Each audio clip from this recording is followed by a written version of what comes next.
It's showtime, folks. Enjoy the show. Hi, Steve. Good morning, Pete. How are you this morning, Steve? I'm wide awake. It's been a while. It's been a long It's been time. since 2019. Why haven't you been hanging out with us? What have you been doing? Let's see. Well, It's just one thing after another. It's just one more kind of movie experience party after another that you throw. well, let's see what was the December film board? Did I miss? Oh, I missed out on that fun. Yes, that was thankful. I did not get drawn into that debate. Really? No, because we're all past that now. We're all past that. That was so last year. That was so last year. You know, we're yes. not even. Although, well, we can get into news and things with that. Then I had right at the start of the new year, I was on a trip with some friends. A bunch of us guys did a trip up to Park City, Utah to do some snowboarding over a long weekend. So Excellent. my first time on a snowboard, and I came home all in one piece, nothing broken, nothing spraying. Fantastic. Had a great you. time up there. And then I think the last time we were recording something, it's just, end of winter breaks for kids. And so spending some family time together before sending the old one back to college. So it's just been, relaxing family time has kept me away from you guys because, you guys are such a nightmare to work with. I had to, get away. You got to take an extended break. Yeah, well, yes, because More of a sabbatical. Yes, there we go.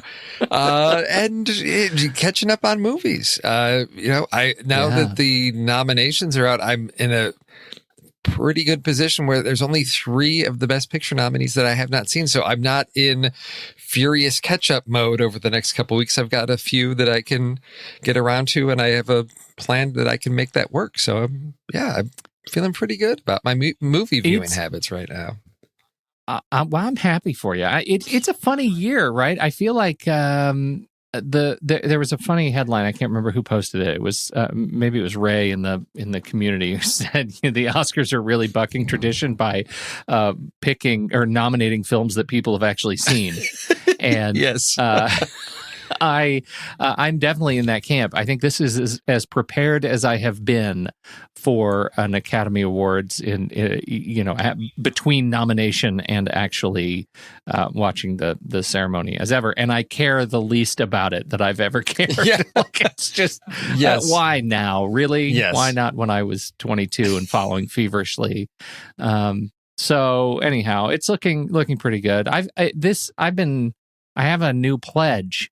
I've been trying to review the movies that I watch as I watch them. I saw and that. I have been terrible about that. Oh, well, terrible. So you have to do what's right for you because we cannot all aspire to the Nick Langdon, detailed essay review that, is.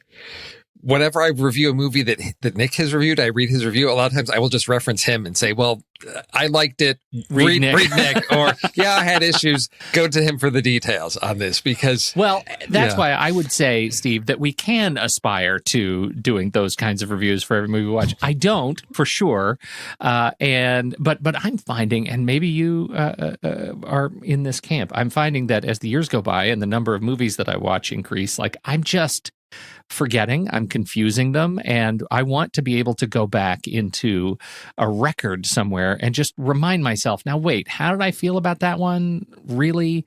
That, for example, I watched The Captive and wrote a little review in it, and I was super disappointed in that movie. But it is a movie that does, in fact, star the shining star of Hollywood, Ryan Reynolds.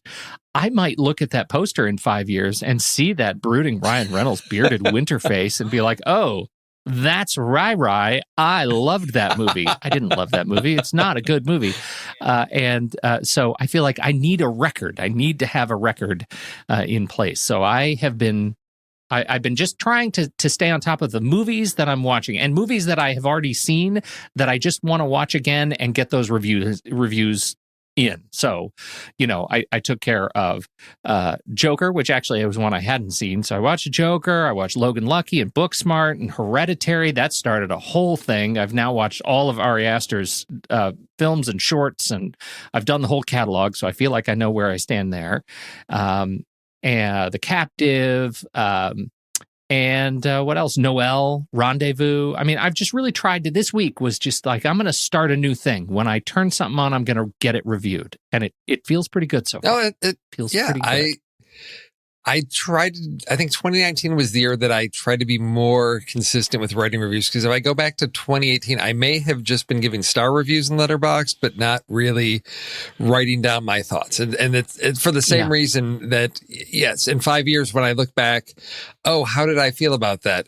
I'm not going to remember. Yeah. And so with my reviews, sometimes I get really inspired to have something to say. Other times I'm quite meh about a film, and that's what my review is going to say. Yeah, it was a solid 3-star movie. That's about it, because I can't think of anything else to say, and I don't feel motivated to delve into it if it doesn't really touch me that way. And so, but that's enough for me to know when I go back and say, oh, well, I was really indifferent about this movie. Okay, well, do I need to revisit it? No, maybe not. That is really my trick, is just, do I have enough in here, even if I just leave myself like a hidden joke, like if I'm something that I'm going to get that reminds me not to watch this movie again. Like, for example, The Strange Thing About the Johnsons.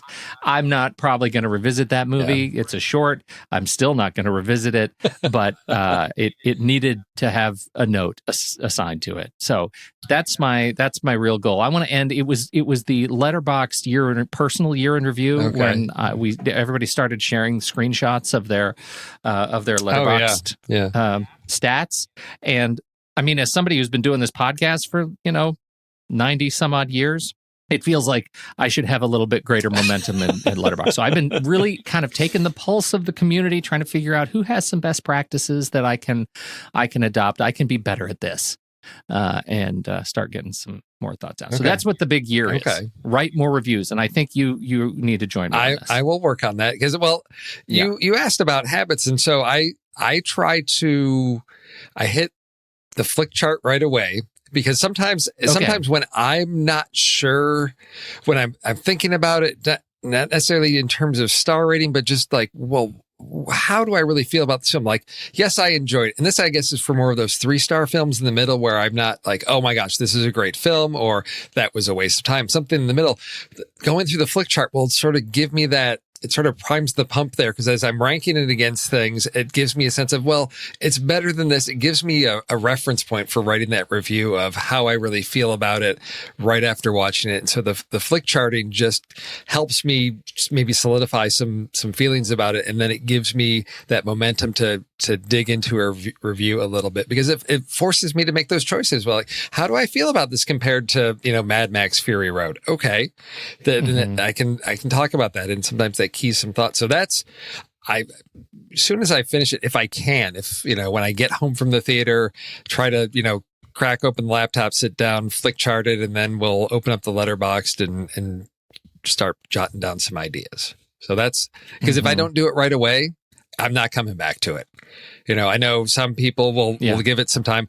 I will forget. I will have other things that come up, and I just won't get back to it. So if I don't do it immediately, I know it's not going to show up. So that's been my habit for the past probably, I think, year. It was just get it flick charted, and then get the Letterboxd, something written down. See, that I find that aspirational. Just that is, I think, something I can really live with. Although I'll tell you, it has been unnatural for me to go to Flickchart lately, and that's a little bit frustrating. But it's not because I don't I don't want to get the movies in there. It's because the site has been so impossible to navigate. It has been so slow for me this week that I just the movies I'm watching are not getting updated in there. It has become a real circus. I don't know how Andy does it when we do the show. Like like why?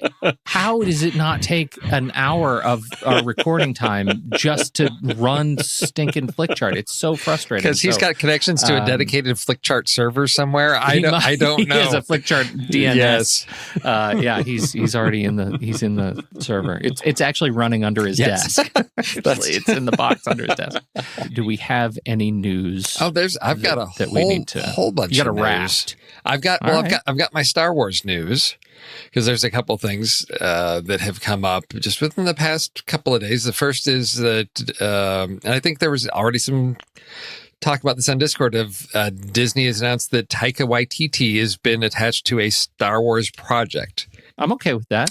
I'm okay with that too. And I think it is, of course, no one knows if this is a feature film, if this is something for Disney Plus, but, he is, sort of in the Disney camp, having done, Thor Ragnarok for Marvel, Disney, and I believe he directed an episode of Mandalorian. He directed an episode. And he's in Mandalorian. Like, he is a character in Mandalorian. So I think what the possibilities are, I am thinking probably something on Disney Plus, because it seems to fit with his style.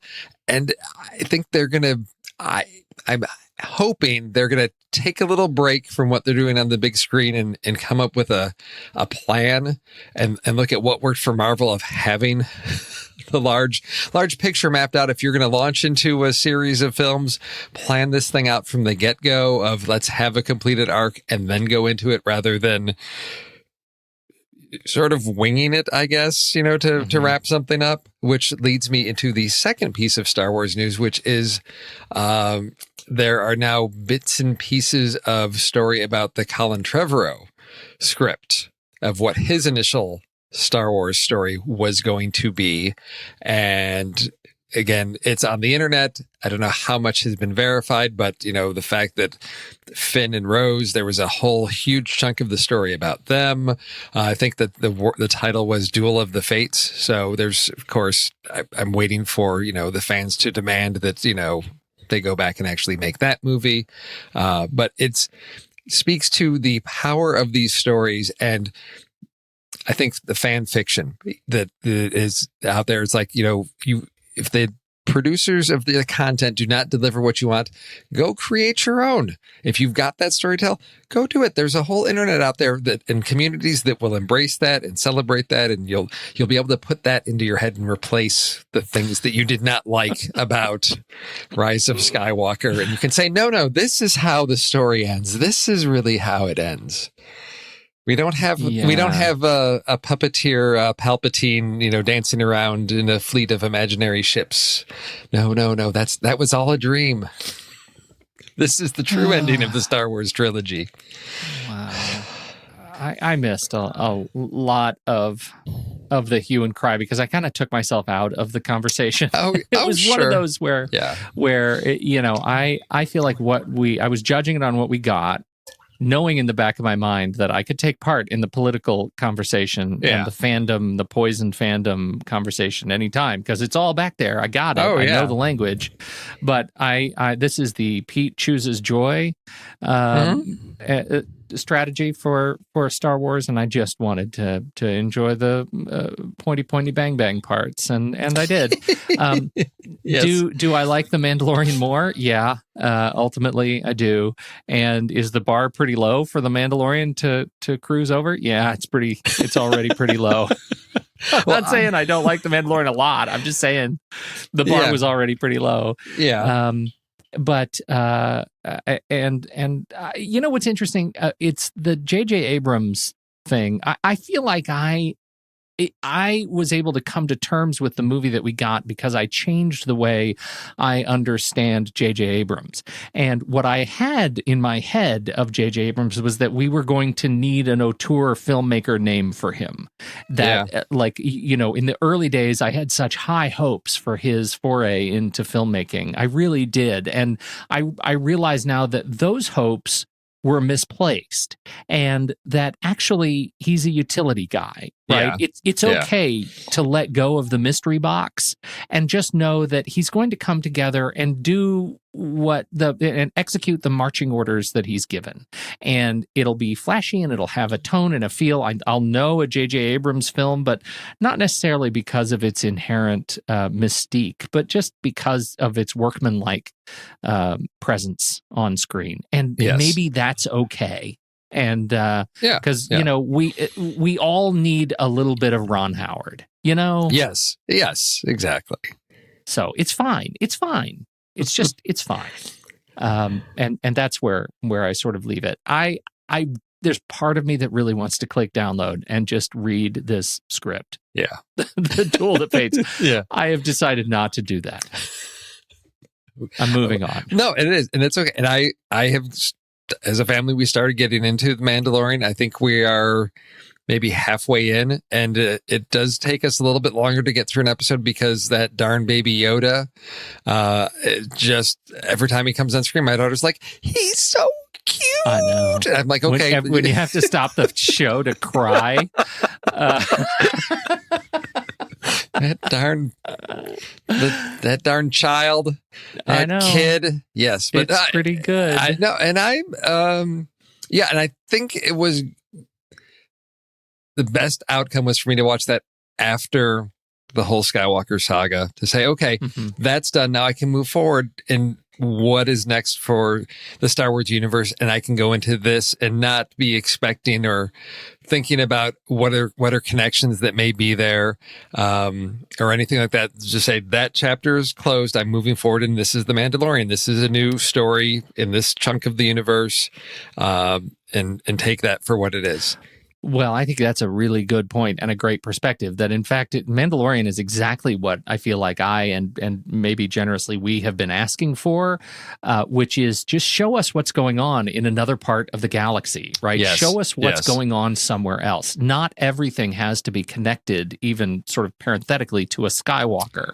Yes. And I feel like I was looking forward to that with Rogue One, knowing full well where Rogue One sort of took place, and it didn't live up to that bar for me. Like it was still, I think, a great movie, and I loved it. But it was not the movie that I wanted. And then Solo, I think, is the closest to what I had gotten in what I wanted out of ultimately what I got in The Mandalorian. Solo was closer to that because it was showing me a part of the galaxy that I'd never seen before. But it was still it was Han Solo. Like, he's part of the problem. Let's move on.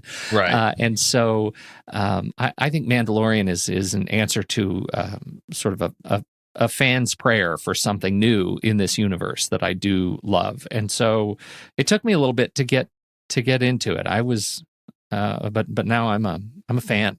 Yeah. So I'm eager to see what the next the next trilogy is, the non-Skywalker trilogy. I'm eager to see what they do and how they introduce us to some new characters. And I have a feeling that all of the that this next trilogy, whatever happens, will be very well architected. I have to imagine that somebody has listened to, the challenges of the fans around this trio of films not being very well architected. So, well, as I recall, back when we were discussing The Last Jedi and the film board, that was one of the things that was part of your response to that, was it was taking those first steps in that new direction. And I think now we really have a sharp break for that. And I think whatever they do, they can do without a lot of worrying about appeasing the fans, because we're dealing with new characters. And so it is a universe. And for those diehard fans that are into all the books and all of that canon material, there will be some of those. But I think in general, those that are just fans of the movies, we're going in with far less preconceived expectations of what this story is doing, or character arcs, of what we want to see these happen to these characters, because it's going to be something completely new. Everybody was, invested in where were we going to go with Han, Luke, and Leia, and what we saw, appease some people and not others. But now with a new story, we're not tied to all that. So I think we won't have so much of we have to be loyal to the fan base. We've got to do something that's still, open to new fans and keeping everybody happy. It's an entirely new blank slate. They've got the rules of the universe sort of there. We've got some things that we need to make it a Star Wars story, but we don't have that passionate connection to beloved characters that can cause all those problems with the fans. Steve, I swear to you, if we get to the next trilogy and the protagonist is Ro Dameron, Poe Dameron's estranged sister, Uncle Peter is out. Yeah. Well, I think that's I think you can look at The Mandalorian as sort of the test case for that, where you can say, this feels like a Star Wars, this feels like a Star Wars story. And in many ways, what I think helps with that is they know what the inspiration was for George Lucas. They, looked at what were the stories and myths that were influential in his construction of the Star Wars stories. And when you watch The Mandalorian, to say, oh, you can see the influence of like the Westerns in there. You can see these influences that are there. And it's, to me, keeps Star Wars rooted in what its origins are. Is we've got a sci-fi universe, but we've got these great mythic stories, familiar archetypes, and they're there, and it's doing a very good job of doing it in a very entertaining way. I'm on board. I'm on board with that. Yes. So more of that, please. Yes. Yes. What else is on your list? So we are in award season, and I don't know if it's just the pocket of Twitter that I am in, but there's been a lot of conversation about something from earlier this week where star of the great film Eighth Grade, Elsie Fisher, said, I've decided to start my own film awards because sometimes other ones suck. So here are the nominations for the first annual Elsie Awards. And she even created some of her own categories because you just, in a good year, you might have to have a category for best young performers. And to actually end up having the award be a tie between Noah Jupe from Honey Boy and Roman Griffin Davis from Jojo Rabbit. She couldn't decide between, she had 4 nominees, but still had a tie for these. And yeah, so she has put together her own awards, and it's been getting quite a bit of buzz from, I think even Reese Witherspoon commented about the young performer, saying, well, yeah, doesn't it make sense to have a young performer category so you don't have these, would it make sense to have Roman Griffin Davis going up against Joaquin Phoenix for an Oscar? No, that's ridiculous. Why not create, when appropriate, a young performer category? Oh, I love it. So, yeah, so she's got, she posted her nominees, and I think a couple days later, she actually had the awards, and is working with a friend of hers who's what is her name? Clemmy, who has her own YouTube channel, and I think who's, according to her Twitter bio, she's 16 or 17 years old, but she has edited together some really fabulous overviews of like 2019 films, 2018 films. So there's this young generation of rabid film fans that really understand what quality film is. That's, got a little pocket of Twitter there that's fascinating me right now. But again, as all listeners know, hey, there's kids in high school. That's Steve's wheelhouse. He's going to have an affinity for that. But I love. God, I feel like this is the singularity for you, that we have kids who have just created rage nominations to combat the Oscars, and it's about kids. Well, how do you get out of bed? I don't know. Well, and here's what really grabbed my attention is, so they've got their own thing going on. And so this was back in November. So Clementine Narcisse, I guess is her name, at Clemmy on Twitter, she put together her little edit of some of the decade's greatest films. And that video got tweeted out by Paste Magazine. So, which again, you've got some kids that just are doing some things, and you start getting the attention of like celebrities like Reese Witherspoon or publications like Pace Magazine saying, hey, these kids have some really interesting concepts, or doing a really good job of recognizing quality art here. It's this next generation that's coming up and grabbing things by the reins and saying, we're going to make this our own thing. And I'm excited about that because I think what we saw, some of the backlash against the nominees this year, is it Oscars So White Part 2 again this year? Is that, I think, is where we are. And in the year where there were so many great films. And as I looked at the nominees for a lot of things, it's a little bit of deja vu on some things. Yeah. And there are so many other great films out there. But what is it that makes room for those? And it's hard for me to be critical because I have to agree, looking at the Best Picture nominees, these are some really good and entertaining films. There have been years where it's like, well, yeah, those were okay films, but that's better than a lot of the other stuff we got. But this year as I said, the fact that I've seen most of them, it was something that drew me to them. It wasn't like I went and said, well, this is going to clearly be Oscar bait, I better go see this. This is a story I wanted to see, and I managed to check all of these things out. So I think right now I've got to see Joker, Jojo Rabbit, and Little Women. So those are the three that are left for me to see. Man. And Little Women. So, well, while I was out on my snowboarding trip, my wife and daughters went and saw Little Women. So they like it. Yeah. Okay. Well, they it was funny because I had heard that there was a different take on this story. And I thought, well, you're adapting a novel. What different things could you do? But I guess it does some, I guess they're flashbacks, but there's some jumping around in time. And if at any point does Meg go up to Wayne Manor and put her fingers in a child's mouth? But I guess the issue is it's not really pointed out that we're making these jumps. There's no like titles that tell the year time, but we've got a character who's remembering things, and the only clues really are, I guess, the color palette shifts a little bit, the color tone on the film shifts, and hair length. One of the characters is like, hair's shorter or longer. And so if you're not really paying attention, and apparently some of the people they saw it with who were maybe slightly older were a little confused as to what was going on in the story. Wasn't she just sick? Why is this going on? And so it's subtle.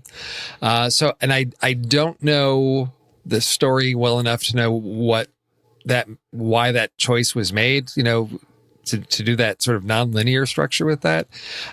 It's not one I'm, busting to get out to see because I know the story.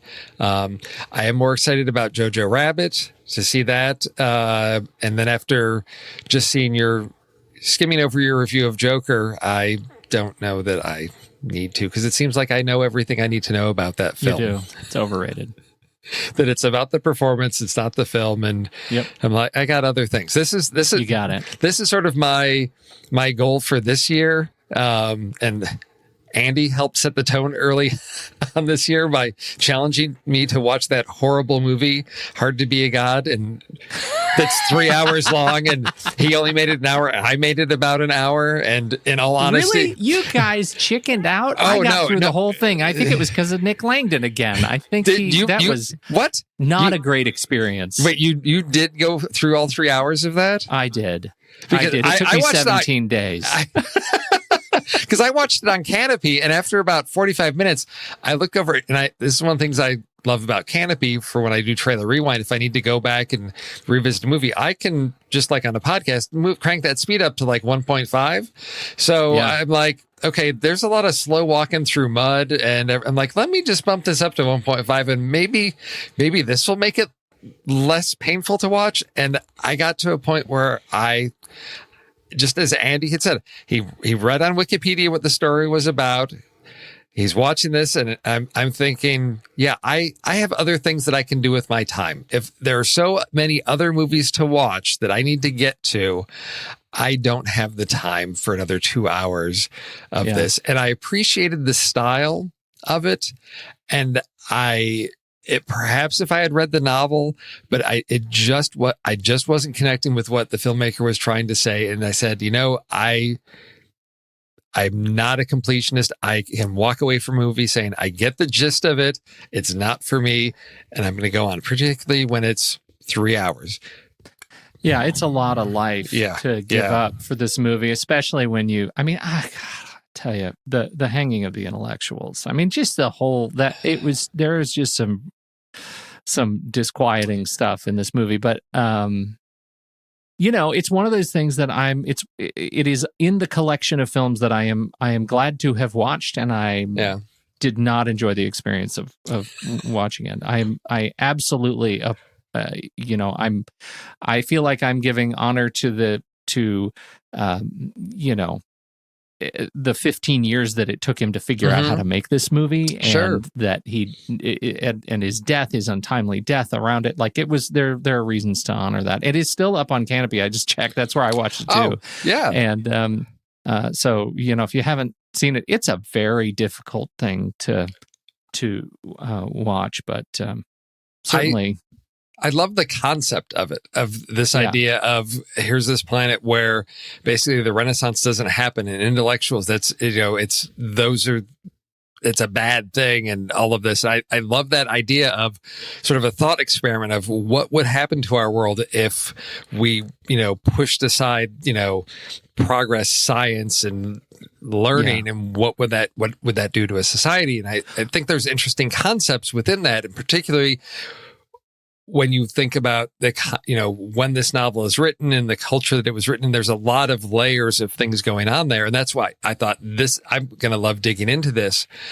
But I just, it's really, really tough. And honestly, when I have to manage my time, for Christmas, I got my Criterion edition of Wim Wenders' Until the End of the World, which is the 4-hour version.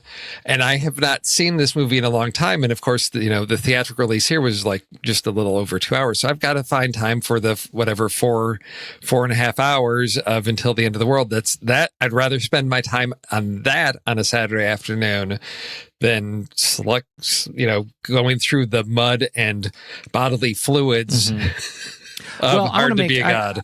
I just want to make one more stupid intellectual point about Hard to Be a God, and the thing that I really appreciate about it. And I think that I might enjoy watching it more now than even I did, I can't remember when I watched it 3 years ago, something like that. And that is that it is a story that is ultimately about this other planet that is identical to ours, but they have it's not that they pushed aside science and all this and math. It's like they never reached it. They stalled in the Dark Ages, and that is the lesson of today, right? What happens when you stall in the darkest point of sort of humanity's appreciation of its own greatness, and you never quite get to the point to see what's on the other side of that mountain, and that's what this movie is about. It's incredibly difficult to watch, but the lesson there, I think, is one that's at least it's worth thinking about. So, watch the trailer and then go have a drink and talk about it with somebody else. Oh, yeah. Because it's important. Oh, it is. Like I said, it's one of these things where I think I can say, not for me, a younger me probably would have made the time to do that. Are we kidding, Steve? A younger you is taking these video cassettes and putting them in the planes, trains, and automobiles boxes. That's what a younger you is doing. Yes, that's true. All right. I fear that you and I could talk about that particular film all night, but I think we should move on at least a little bit gracefully. To trailers? I think we should, yeah. Let's do trailers. You pick your trailer and then everybody else is talking about this trailer. Like somebody's like, this is going to be a trailer rewind. This is a bonkers trailer. I can't wait to see this movie. And I thought, what did Pete pick? Because I have not heard of this thing. And that was a curse of timing, and I worry about that because I post it in we have like a back channel for the Saturday matinee when we post all these things for each other, and the timing was so perfect. I mean, I think I posted it at 9:30 at night, and then the next day, it shows up everywhere. It just kind of blew up. I can't even remember how it crossed my feeds, and I run my little Google search, right? Or not, it's Google search on YouTube. I have a saved filter bookmark that just shows me all trailers, current year movie trailers that have been posted in the last 7 days. So I can just click on that and see all the current movie trailers. And that one was just brand new.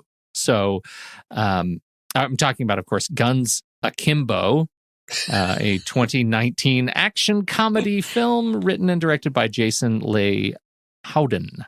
It stars Daniel Radcliffe with guns bolted to his hands. Yes. Now, this movie could very much turn into this year's Johnny Mnemonic. It is. It's crazy. I also loved the trailer for Johnny Mnemonic, and I love the trailer for Guns Akimbo. It is. It could also turn out terrible, but the trailer is it's very funny, very dark, very violent.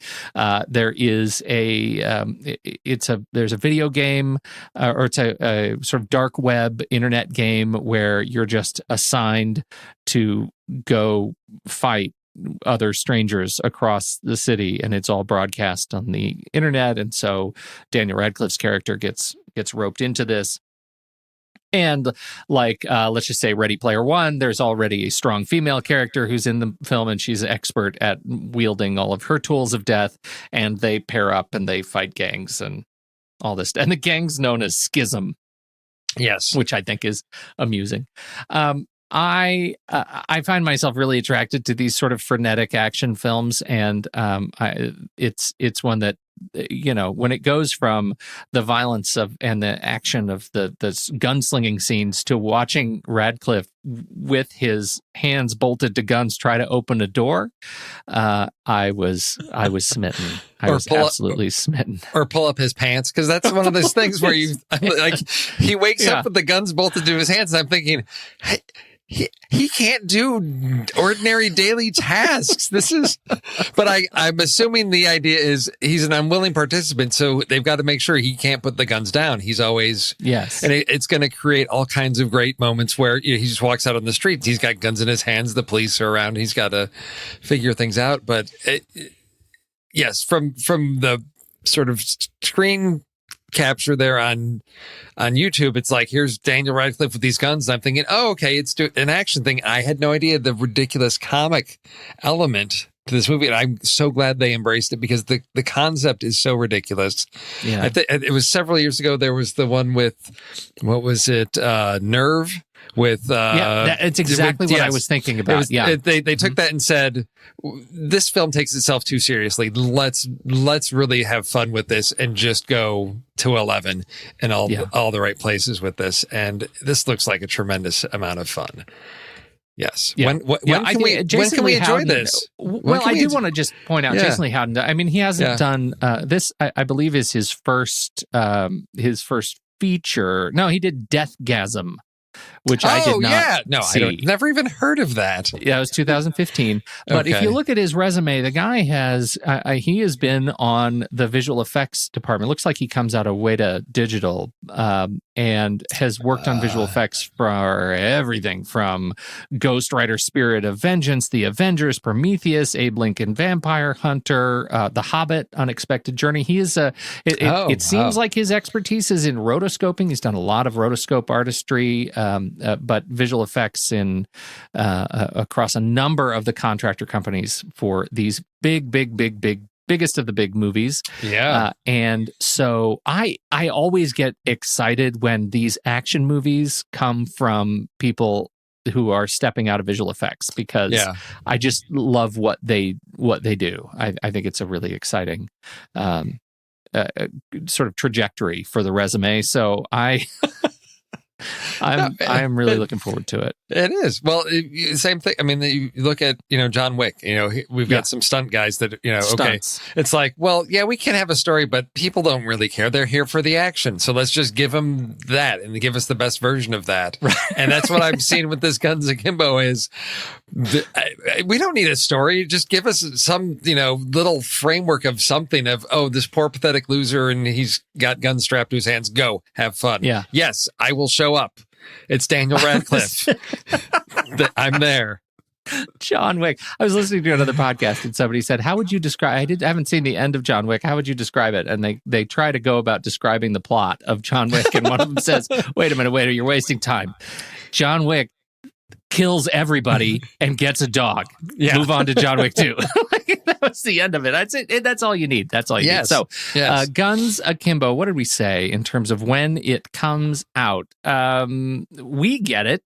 Well, it opened at Fantastic Fest, so that was the big thing. Okay. It has been cruising around Toronto, Fantastic Fest. It's Spain at the Sitges International Fantastic Film Festival. It did Torino in Italy, but everybody else gets it in February. I'm going to say everybody, I mean Russia, USA get it in February, Iceland and Turkey get it in March and June, respectively. No other release dates. But for the US, 28 February 2020. Okay. Just around the corner. All right. Guns Akimbo. I got the exact opposite. I've got the exact opposite of that. You've got big action movie it's gonna be all over in theaters. People are gonna show up for this, have fun in February. I've got a film that, based on release date information, it's being released in the USA on February 21st. and that's it. That's the end. That's it. So maybe 3 screens or maybe straight to video. I don't know. But this is a little film called The Night Clerk. And what caught my eye about this one is the cast. When you have Ty Sheridan playing a hotel clerk who is, I believe, probably somewhere on the autism spectrum somewhere. And apparently either this is the creepiest hotel or he is just obsessed with watching people and has planted cameras in all the rooms, but he basically watches people. And the setup is that he learns how to interact with people by watching people. And so he basically knows how to mimic what is appropriate social interactions. Then, of course, a murder happens. And when you have someone that does not function well and able to communicate well in stressful situations, of course, he's going to become your number one suspect.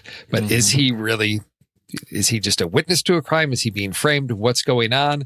But we've got Ty Sheridan as the lead in this, but also John Leguizamo, Helen Hunt, and Ana de Armas in this one. So this may be, I think, something that will hit streaming, but I love a film like this that keeps a tight, small story like this, and the suspensefulness of, did he do it? Did he not do it? This is from writer-director Michael Christopher, and who his name did not. I thought, okay, this must be some new young guy. Oh no, this Michael Christopher is a Pulitzer Prize and Tony Award winning writer for a Broadway production of his play, The Shadow Box, back in like 1977. The Shadow Box. You know The Shadow Box? In that play. Okay. Wait a minute. Wait just a minute. Wait a minute. Okay. This play was... You got to give me a second because I'm having a massive flashback right now. Okay. This was a huge part of my... I had my character, it was a hospice story. Everybody was in a hospice. Yes. And the caretakers were all there. And I was... I had AIDS. I was dying of AIDS. That was my character. Okay. And I was in a hospice. I don't know, it was Mark or Joe or something. I think it was Mark. Yeah. That is a great play. That was a... Yes. Wow. Yeah. Huge. Yeah. When you win a Pulitzer and a Tony for it, you've got some cred there. But I thought, okay, that's great. But what has he done with film? So he directed 20 years ago. He was doing movies. He did Original Sin, which was Antonio Banderas and what's her name? But I can't remember her name. Melanie Griffith? No. That was a different one. This is the Angelina Jolie. The other Melanie Griffith. Oh no! And then he did. That was 2001. Then he did Body Shots, 1999, which I remember the title but don't know anything about it. And then he did the TV movie with Angelina Jolie about the fashion model, Gia, in 98. So, but that's really it. So 2001 Original Sin, and then 2020 Night Clerk. So writing and directing it. So once I saw that, I'm a little bit more optimistic that this guy knows his way around a story. Clearly. Can he direct a film? Well, those previous films, not disasters. So given small space of, we're probably set primarily in this hotel, I'm expecting some, taut thriller suspense here. And I think it's an interesting cast. Ty Sheridan is, there was another trailer I picked a little while ago, that one where it's with Jeff Goldblum, like in the 50s, about the lobotomies and stuff. So he's picking very interesting things after this whole Ready Player One thing. So here's this young actor, I think, sort of trying to find his footing in his career trajectory and trying out some different things. So this, playing, this character, trying on something that's, not the typical character. And I'm looking forward to it. And when you've got a supporting cast with Helen Hunt and John Leguizamo, I think, okay, we've got some talent here. I just hope this one comes together. the release information. Maybe they just don't have distribution locked down yet. I don't know. That's my one thing that gives me a little hesitance about how successful this film is. But I think this will be a fun little thriller. Yeah, no, I absolutely do. I am much more excited about this than now that name has been put together. Okay. That is awesome. I can't wait to see it. And it's possible I'm more excited about yours than mine. And I might be more excited about yours than mine. But there we go. Oh, that's great. Okay. We don't have Andy, No. so we're not going to do our re-ranking. And weirdly, we didn't have you. We didn't do re-ranking last time. All is not right in the world without a little re-ranking. But we're going to skip that, and we're going to go straight to our list of Hitchcock homages. Yes. That is what we're doing, right? And this is from Foul Play, which I have not seen since I was in the 80s, probably. But this was like that Chevy Chase, king of the movies in the early 80s type of thing with, Fletch and this. And you got to know, though, this was his first film. Oh, that's right. So he was not yet king of the 80s. That's true. But this was, And in fact, he's not in it all that much, which is really funny. Like, he doesn't really become sort of central to it until halfway through the movie, which is fun. And he plays. You can tell he hasn't quite figured out his identity on screen yet. It's getting there. He's getting there. But there are some moments of clarity of Chevy Chase that are interesting to watch in this film. I found it. But having not seen the movie in probably 30 odd years, the fact that when you mentioned this, I remember the albino, and I remember Kojak Bang Bang. Yeah, that's pretty much Bang all Bang. I remember that until my brother reminded me about the women playing Scrabble, the elderly women playing Scrabble scene, which I thought, oh my gosh, I need to sit down and rewatch this whole thing again. Yeah. Well, and both of these movies, Silver Streak and Foul Play, both have a bent for sort of Hitchcockian style, and that's where we came through. We came to this. Like, this is it's got some funny, it's got some thriller, it's got some. It's got suspense. It's got some clever use of camera, and it's really tropey. Right. All kinds of tropes that and if you listen to the show, you'll hear Colin's Trope Corner, where we just sort of run down the tropes that Colin Higgins is using in his movies and scripts. So it's been really fun. But that one won by a mile. Hitchcock homages for the list this week. And now that I say that, I don't even remember was there anything else that we even cared about for this. It was the Hitchcock homages, which won the recurring bit character, because we had Dudley Moore, who plays the sex addict and ends up being the conductor of the orchestra at the end, which is charming and funny. And then the planned evidence MacGuffin, right? He slips the film into the cigarettes in the purse, and that becomes the thing that we think we're supposed to care about. So those were the three that we chose. It ended up winning Hitchcock homages, and so we have some films. I really struggled with this list because my favorite movies that are shot and clearly reference the tools of Alfred Hitchcock, we've already done. And so there are a couple that are out there that we haven't. One that I've already used as a pick on Saturday Matinee. So I struggled a little bit with this, with the ones that I've seen. Okay. Clearly, there are a lot more that I haven't seen. So I hope we end up building a good list. I'm looking to you to give me some new things to watch.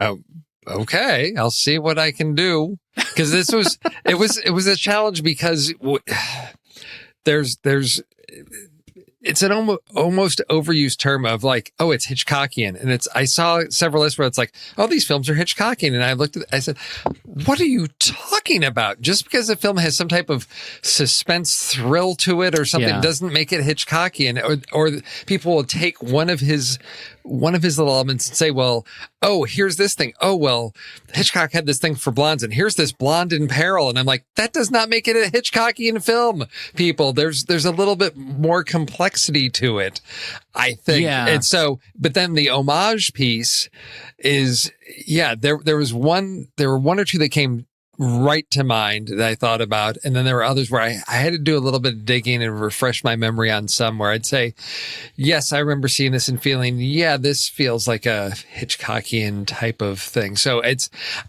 when you say homage, my first thought was, oh, it's like a direct reference to Hitchcock. And I have one that's really solid in that realm, but the rest are sort of more fall in the, it's a Hitchcockian style without maybe direct reference, or I couldn't draw like parallels and say, oh, this is reflective of this Hitchcock moment versus a film that might just feel like if Hitch had been around, this might be a project he would take it on. And so I've got a couple that sort of fall into that camp. So that was the balancing act I had to go with, because there were some where I thought, I'll have to watch a lot of movies to see, like, I remember this having that feel, but is it really directly referencing Hitchcock? And I just, I was watching Hard to Be a God. I didn't have time to watch other things. I was watching Hard to Be a God again. Yeah, for 45 minutes. So start us off. So, all right. Well, I'm going to start in 1963, and I'm gonna you could even call this a cheat, because it is. I think in reading up on it in particular, it is referred to quite literally as the best Hitchcock movie that Hitchcock never made. Okay. It is starring the people that you would expect to see in a Hitchcock movie: Cary Grant, Audrey Hepburn, Walter Matthau, James Coburn, Henry Mancini does the music, and it is directed by not Hitchcock. Stanley Donen directed the film. Excellent. It is Charade. Yes. Yeah. Opening with Charade, we're gonna. It is a movie that does all of the things that I expect from a Hitchcock movie, so much so that I am one of the people who for many years counted Charade as a Hitchcock movie, not knowing in fact that it was not directed by Hitchcock. So I'm going to eat that one and out myself as one of the boobs that didn't get it. It's a terrific movie, and it's worth seeing, and even if Hitchcock didn't do it. So, oh my gosh, that movie is so much fun. I think I had not seen that, and I think we had been married maybe 3 or 4 years when my wife found out I had not seen Charade, and she said, "What? You're a movie person. How have you not seen this movie?" I said, "I don't know. Walter Matthau. I don't know. Went to the library, found it, watched it. I love that movie. So I'm glad.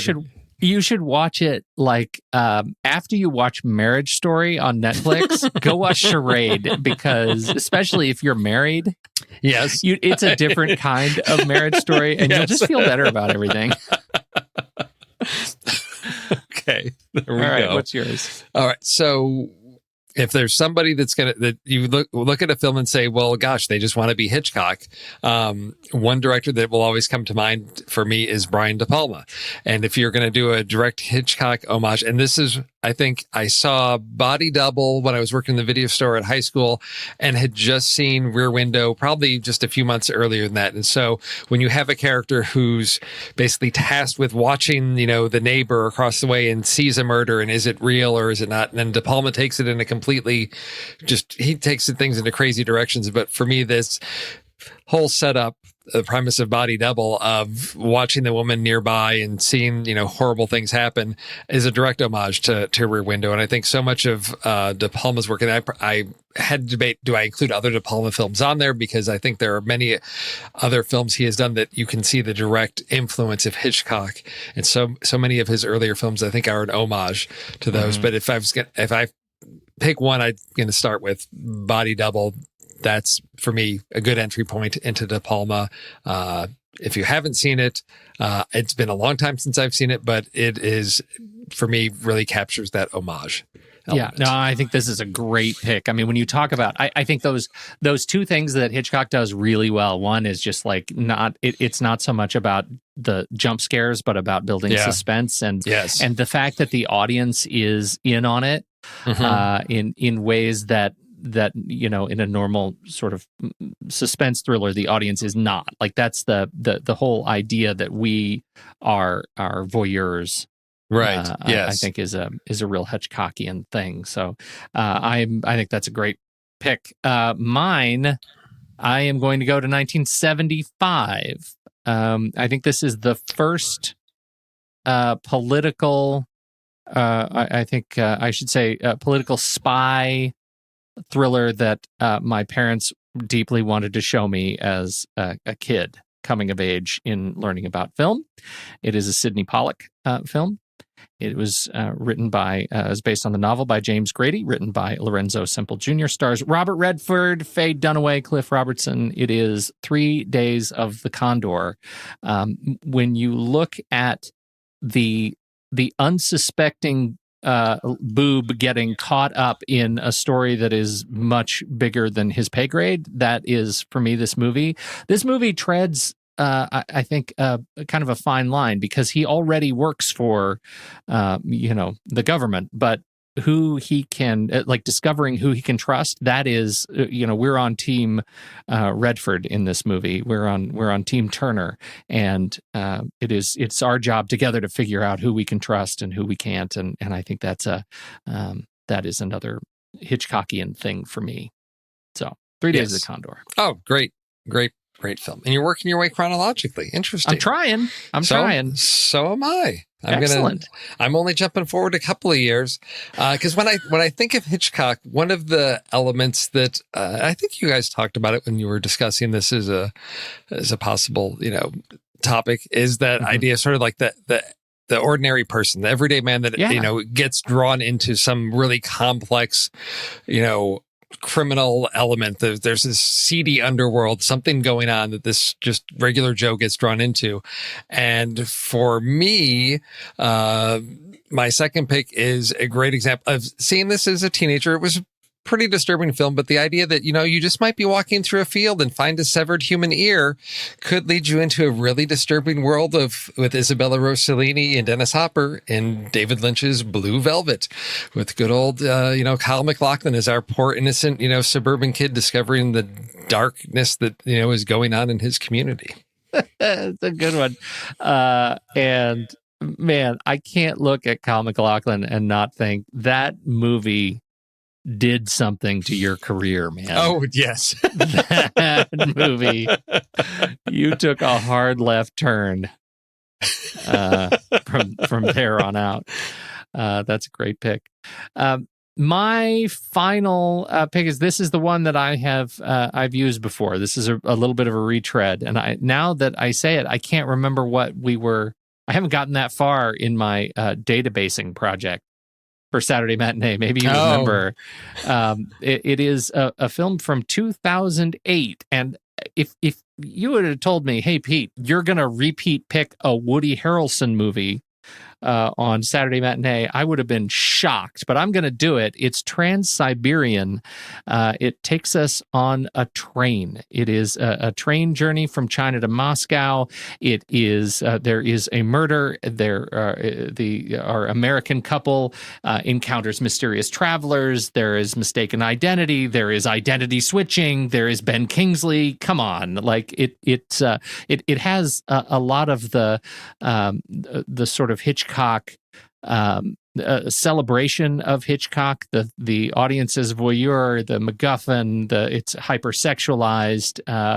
It is, and there's lots of murder on a train. It's also really beautiful, and the reason I like it, even though it's not like my very favorite thriller suspense movie, it's beautifully architected, the way they use the train in the world around it. And so I think if you haven't seen it, this is the one of all of these that, as I was telling some friends my list, nobody had seen. I do think it's worth seeing, and it ably clears the 6-star rule on IMDb. So if you haven't checked out Trans-Siberian, it's worth looking at. All right, I'm in Letterboxd right now, adding it to my growing list of movies people keep telling me to watch, because if you're going to mention it twice, it's weird, right? Then it's something I need to see. Yeah. I mean, It came out in 2008. It's probably one that I need to get back on my list and actually write the Letterboxd review and make sure that I still agree with myself of 2008, because I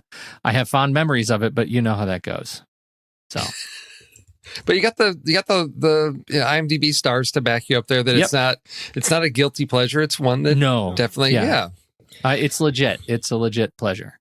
Okay. So wait a minute. Let me just look up on IMDb. Child 44.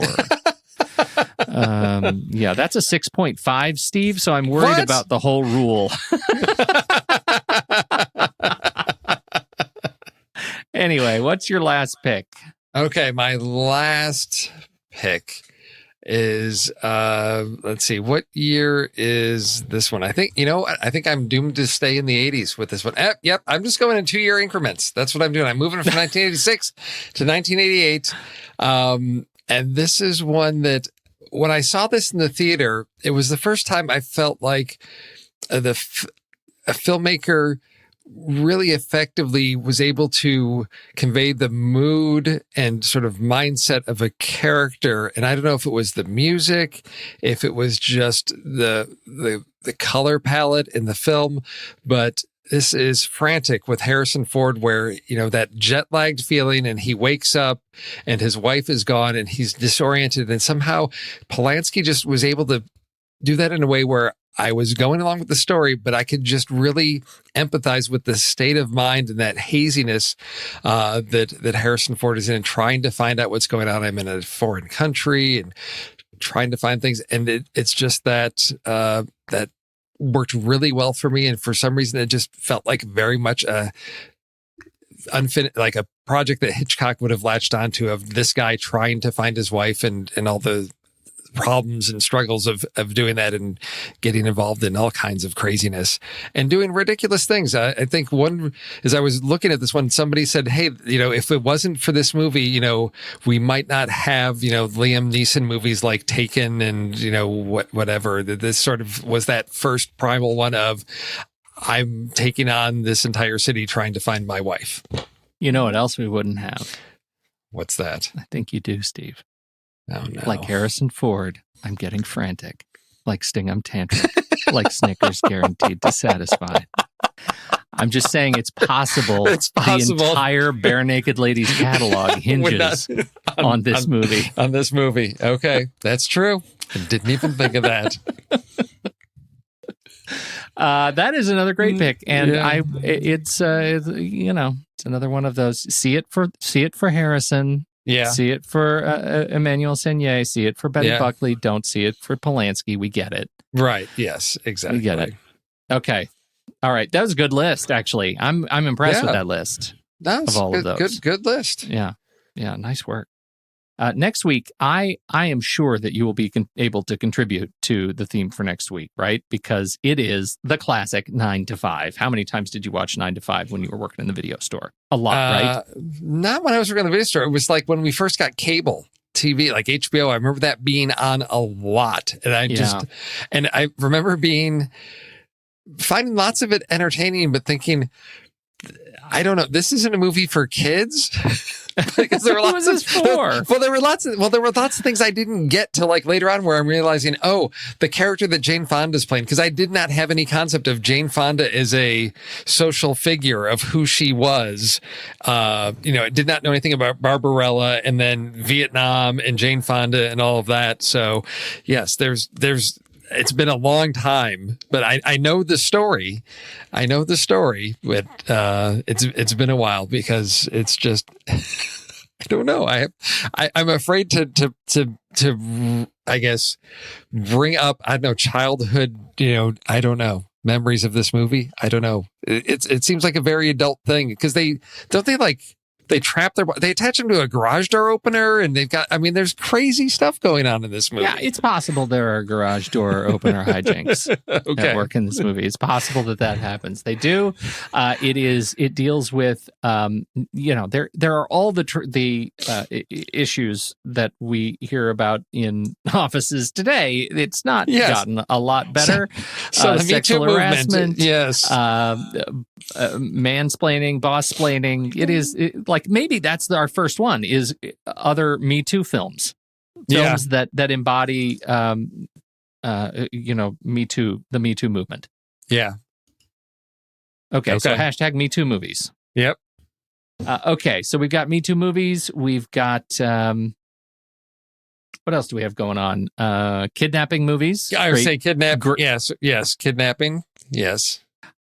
Do we want to put any sort of any sort of limit around that? Great kidnapping comedies or just kidnapping movies? No, I think comedies. I think you got to keep it. Okay.